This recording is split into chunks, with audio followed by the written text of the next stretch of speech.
Hello বন্ধুরা, তো আজকে আমাদের রাতের ডিনারে চলছে ঘুগনি। আমার বর করে দিচ্ছে, আমি হেল্প করছি আর ভিডিও করছি। তো আমাদের আলুটা ভাজা হয়ে গেল, তারপরে ফোড়ন দিয়ে পেঁয়াজ দেওয়া হয়ে গেল, পেঁয়াজটা হালকা করে ভাজা চলছে। তারপরে কাঁচা লঙ্কা টমেটো চলে গেছে, তারপরে আদা,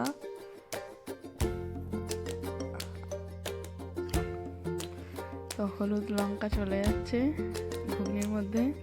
তো মশলাটা কষিয়ে নেওয়া হচ্ছে, আমাদের একটা সিক্রেট মশলা চলে গেল। তো আমার বর মশলাটা ভালো করে কষিয়ে নিয়ে টক দইটাকে ফেটিয়ে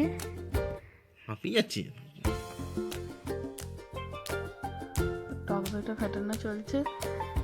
মশলার মধ্যে টক দইটা চলে গেল, তারপরে আলু দিয়ে মশলাটাকে কষিয়ে নিয়ে হচ্ছে। মশলা তেল ছেড়ে যাওয়ার পর তারপরে চলে গেল ক্যাপসিকাম,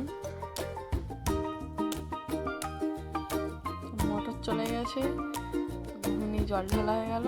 ঘুগনিটা ফুটে গেলেই নামিয়ে নিয়ে হবে। তো বন্ধুরা দেখুন ভিডিওটা কেমন লাগলো, আমাদের কমেন্টে জানাবেন ভিডিওটা কেমন লাগলো।